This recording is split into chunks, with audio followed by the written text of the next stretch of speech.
brought to you by L&M, the modern cigarette that lets you get full, exciting flavor through the modern miracle of the pure white Miracle Tip. Live modern. Smoke L&M.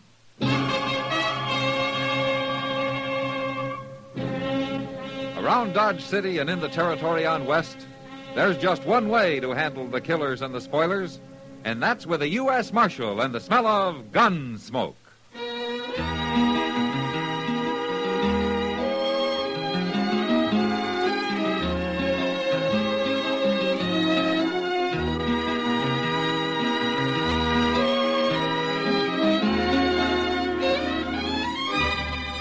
Gunsmoke, starring William Conrad. The transcribed story of the violence that moved west with young America. And the story of a man who moved with it. I'm that man. Matt Dillon, United States Marshal. The first man they look for and the last they want to meet. It's a chancy job, and it makes a man watchful. And a little lonely.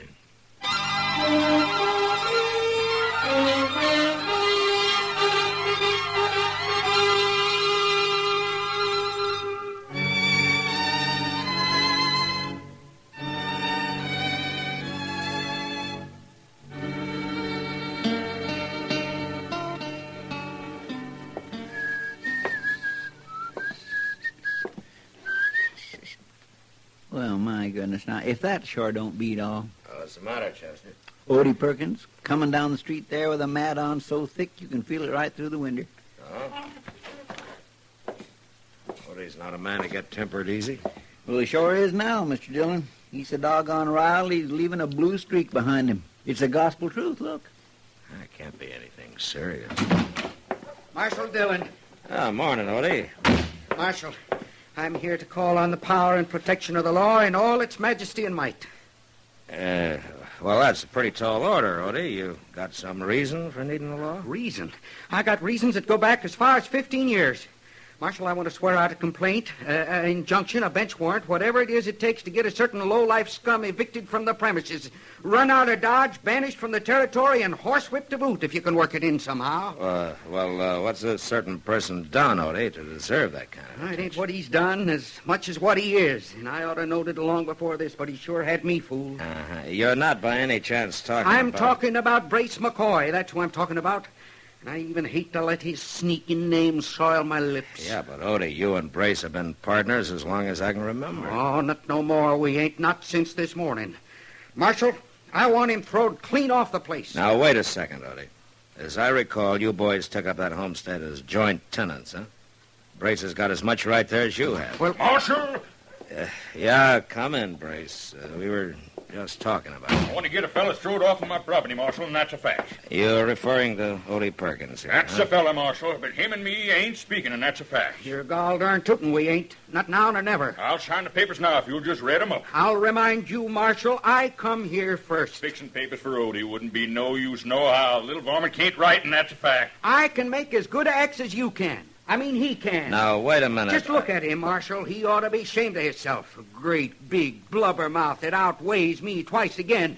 And he comes in here sniveling for the law to help him out. Just He a keeps minute. prodding me, and I'm going to whop him good, and that's a fact. Not while I'm wearing this here six-gun. You ain't gonna whop nobody. I mean, he Will you ain't li- gonna. Will you shut up, both of you? Now, who started all this ruckus? It's personal, Marshal. Me, I'd rather not say. Uh-huh. Well, that's just fine. For 15 years, you've ridden together, finally took up land together, and all of a sudden you start sidling around with your hackles up, ready to throw lead at one another. And you won't even say why, huh? Just getting particular who I live with is all. I want him out of my house, Now, Marshal. get this straight, both of you. You own that farm jointly, and I got no legal reason to throw either one of you off. So until you settle your differences or sell out, you're going to make the best of it. I already offered to buy him out. I ain't budging, and that's a fact. All right. If you can't settle it yourselves, I'll settle it for you. Chester, Yes, sir. will you hand me those cards over there? Yes, sir. Here you are, Mr. Dillon. Yeah. Now, as I recall, you've got a fair-to-middling house out there and a mighty good barn. Until you sell, you got to stay on the place to take care of the stock. All right. Now, one of you lives in the house and the other one in the barn, and you'll leave each other alone. Is that completely clear? All right, Brace, you cut first. High card takes his choice. Well, all right. 10. That's good. Ain't as good as a queen. All right, what's your choice, Odie? The barn. It smells better than McCoy. Odie, you come around my house, and I'll break you in half. That's a fact. Step 1 foot in my barn, I'll blast you full of holes. Now, remember what I told you, both of you. You leave each other alone. Guess I better get back out to my house. Good day. I'll be going to my barn now, Marshal. Much obliged. Why don't you stand in the breeze a little while, Odie? You might cool off a little. Well, I declare, if that don't beat all. I guess 'tain't nothing serious, so. It's not like him, Chester. I'm afraid it is serious. I just hope it don't get more so.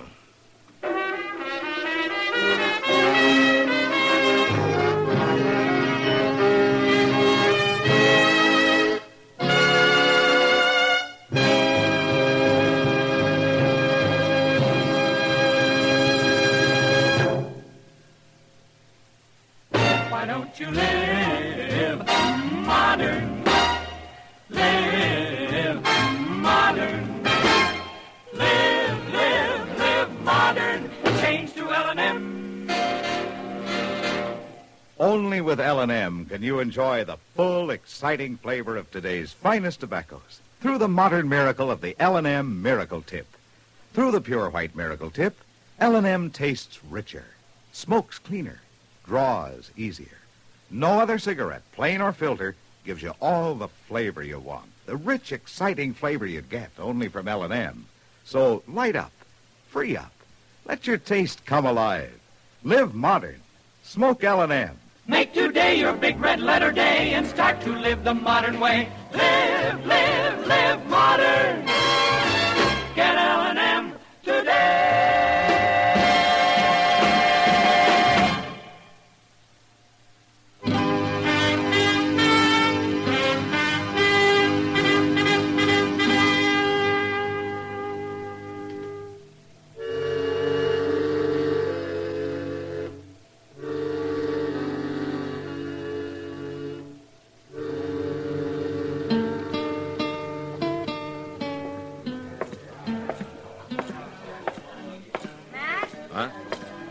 Oh, hello, Kitty. Well, you're as welcome as a hunter's moon through a tamarack bush. What? You sound like a singing chief of the Cherokees. No, Kiowas. That's her tribe. Whose tribe? Summer Doves. She spent the afternoon helping me sew costumes. Summer Dove? Huh? You remember her, Matt. She's that Indian girl who left the reservation last spring and came into town to work for Ma Smalley at the boarding house. Oh, yeah, sure, I remember. She's a good seamstress. A real good cook, too, I hear. Oh? Yeah, she's sort of lost since Ma Smalley went back east. Hey, look. She did most of the work on this costume. Do you like it? Well, it doesn't look like that one took much sewing, Kitty. This is the kind where the sewing's important. Yeah. I guess a lot depends on it, huh? How about having a drink with me, huh? I've tasted the morning wind from the south, and my heart beats the lark song. What's that? It means I'll have a drink with you. Oh, okay. Wait a minute, Kitty. Matt? Yeah, what's the matter, Doc? Well, man, I just drove in from up towards the flat. And I passed the McCoy Perkins farm on the way. Yeah? You better get out there, man, before those two kill each other. What do you mean? Why, they got a confounded war going on. One of them's barricaded in the barn, the other's holed up in the house. And they're firing bullets back and forth so fast, it sounds like the Battle of Shiloh. No, I haven't heard from them for 3 days. I was hoping maybe they'd cooled off by now. Cooler? They didn't sound very cool when I came by. Kitty, it looks like you'll have to stretch out that lark song a little, huh? It's all right, man. Okay. Some other time.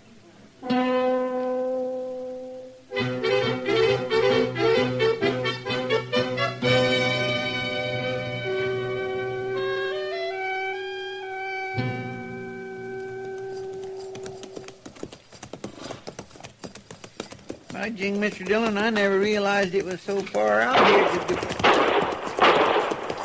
Doc wasn't putting on none about it. Doggone if it don't sound like Shiloh. Blame fools, you'd think they were old enough to have better sense. Thank goodness now that's just too doggone close for comfort. I'll comfort him. Brain up, Chester. Oh. Odie! Brace! Matt Dillon, hold your fire, both of you! All right, come on, Chester. Let's go over to the barn first.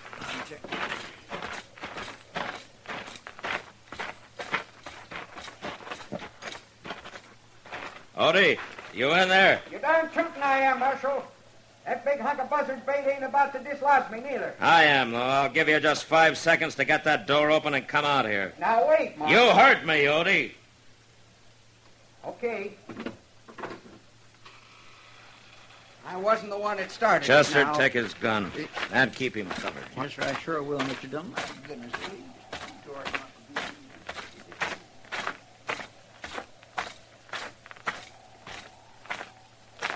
Brace, What do you want? you gonna open that door or you want me to shoot it open? Now, Marshal, I'll open it. Ain't no call to get all angered up, and that's a fact. All right, I'll take your gun, Brace, and that's a fact. Here, give it to him. All right, come on out here. I was only defending myself, Marshal. That scrawny little weasel started it all. Marshal, don't you believe nothing Brace says. He was born alive. Shut He up, was- Odie. Well, I guess the only thing to do is to see if you two can manage to get along in separate jail cells. I'm putting you both under arrest for disturbing the peace. Oh, now, wait just a minute. What do you mean? Ain't nobody around here, Marshal. Whose peace we disturbed? Mine. Who? Come on, let's go.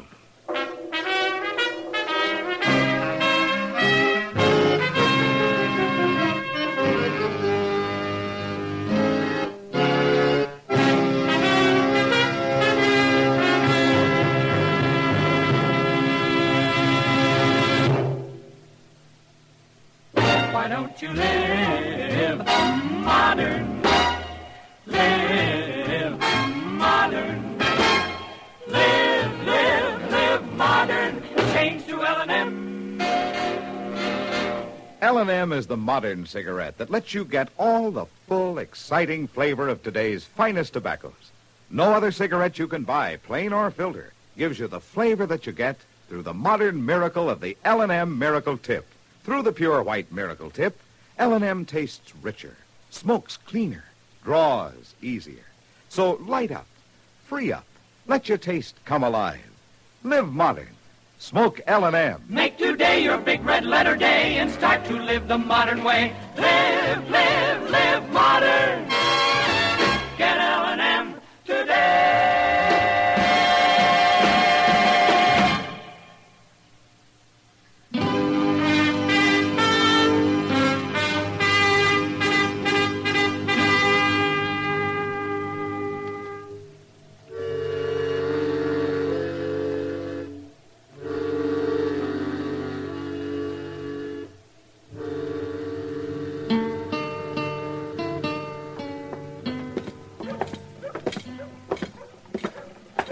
Oh, that's Doc's buggy tied up there, Mr. Dillon. Must be waiting for us in the office. Yeah. Oh, good morning, Matt. Morning, Doc. Hey, Chester. Hello, Doc. Well, I've got an hour to kill, Matt. Just time to beat the socks off of you in a game of chess. Board's all set up and... Well, good, Doc. Let me take a look at my prisoners first, huh? Who is it, Matt? Odie Perkins and Brace McCoy. Is that so? Yeah, I'll be right back. Morning, boys. Marshal. Well, how about it? You about ready to stop feuding? Sure. If Brace will get himself off my property, I will. I ain't even to budge, Marshal, and that's a fact. You kind of like it here, huh? Man can't go back on his principles, He Marshal. ain't got no more principles than a hungry coyote. All right, that's enough. You act like a couple of wet roosters. You can't even remember what the whole thing started about. I remember, I'll tell you what it started about, Marshal. It started because Brace didn't figure I was fancying his victuals up enough to suit him. For a whole week, Marshal, he didn't fix nothing but flapjacks in the morning and how many grits at night? With side meat in 'em. Weren't side meat. It was sow belly and it weren't fit to eat. You know what he done, Marshal, when I put them grits on the table? He throwed 'em on the floor and tromped all over 'em with his boots on. That's all he was fitting for. I wouldn't throw victuals like that to the hog. I seen many a day you'd be glad for. Now, wait a minute. Is this the truth? Is this what this whole thing's all about? Well, it's what it started about. But it ain't what it's about now. Not anymore, it ain't, Marshal. No, sir. It's a lot more than that now. I come to realize I've been keeping a viper in my bosom. You can be mighty mistaken about a man, Marshal, and that's a fact. Yeah. But you two thought well of each other for years. Now, it seems to me a friendship like that ought to last over at least one fool argument. Brace McCoy ain't no friend of mine, not no more he ain't. Once I get out of this cell, I'm going to whop that little gopher to an inch of his life. Right across the sights of my gun. That's how I want to feel. All right, boys, all right. Just settle back. Looks like you're going to have plenty of time to think up names to call each other. Marshal, Yeah. how long you aim to keep us in this miserable old jailhouse? Well, you got some sense. Or die of old age. How they making out, man? Oh, like a pair of tomcats, Doc. I don't know what I'm going to do with them. I can't keep them locked up forever. For two nice fellows like them, they sure did turn mean awful sudden. Yeah, if you ask me, they're both probably aching to make up. Yeah. I've been thinking along those same lines, Doc. Seems to me they could have killed each other out there on the farm if they'd really been trying to. Of course they could. Why, they must have fired over 100 rounds at each other. Yeah, but if I let them out, they'll either kill each other by accident or kill somebody else. Unless they could... Yeah. Chester, Yes, sir. there's an Indian woman named Summer Dove somewhere around town. Kitty can tell you where she is. Go find her and get her over here as soon as you can, will you? All right, Mr. Dillon.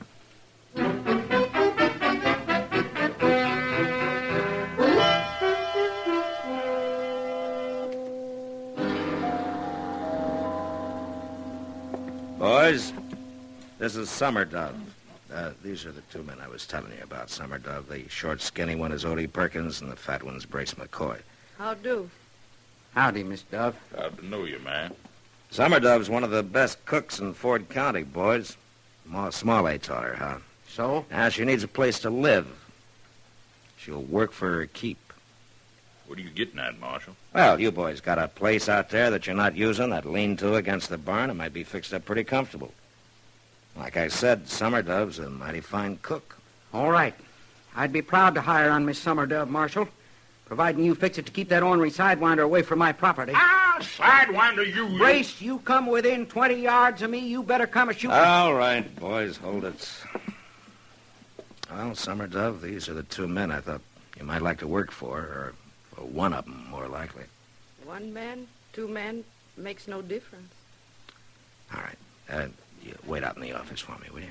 Me go.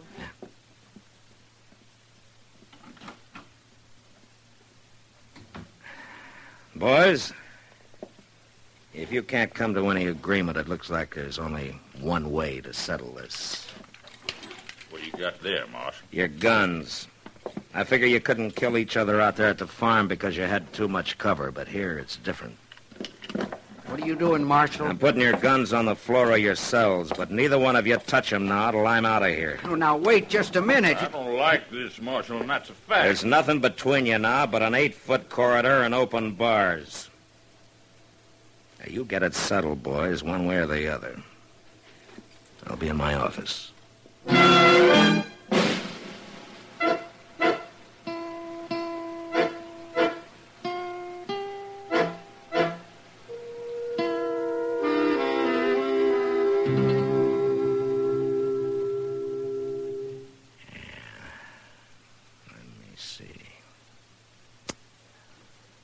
Yeah, I think that'll do it.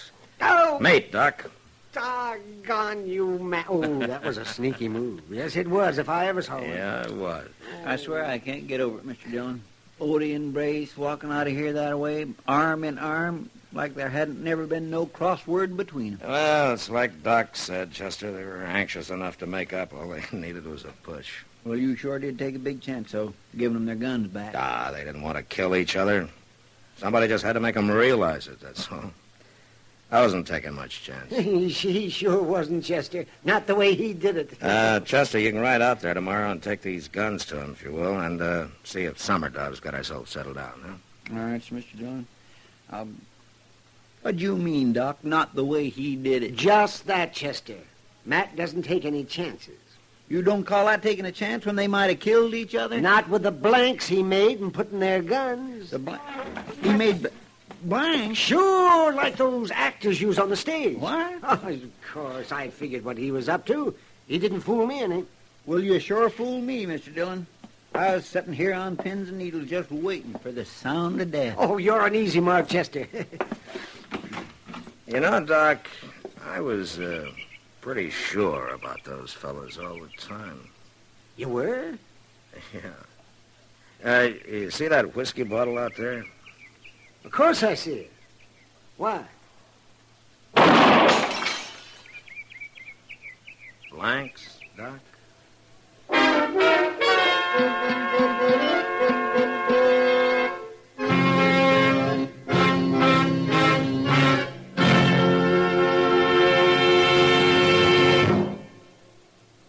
In a moment, our star, William Conrad. The world may indeed be shrinking, and people abroad are next-door neighbors, but there's still a lot of misconception and confusion on both sides of the ocean between these new neighbors. It's the kind of misconception and confusion that's cleared up best of all by personal contact, the contact of letters, for instance. There are many men and women abroad who realize they get a false impression of our country from local sources. They are eager to be in correspondence with individuals in this country. They're sure that in the easy give and take of letters, they'd find out what Americans are really like, how they really work and live. If you're interested in writing to one of those Europeans, send your name with a stamped, self-addressed envelope to Letters Abroad, 45 East 65th Street, New York, New York. That's Letters Abroad, 45 East 65th Street, New York, New York. Include information about your age, occupation, and interests to help toward the selection of a suitable correspondent for you. And now, William Conrad. You know, there weren't too many formal burials on the frontier. Usually the dead man was just wrapped in his saddle blanket and laid away on Boot Hill. However, next week, Dodge City watches a formal burial, while the coffin contains nothing but rocks. And that was the West. Gunsmoke, produced and directed by Norman McDonald, stars William Conrad as Matt Dillon, U.S. Marshal. The script was specially written for Gunsmoke by Les Crutchfield, with editorial supervision by John Meston. The music was composed and conducted by Rex Corey. Sound patterns by Ray Kemper and Bill James. Featured in the cast were Vic Perrin, Barney Phillips, and Peggy Ray. Farley Bear is Chester, Howard McNear is Doc, and Georgia Ellis is Kitty. Join us again next week for another specially transcribed story on Gunsmoke.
You've been listening to the OTR Gold Network.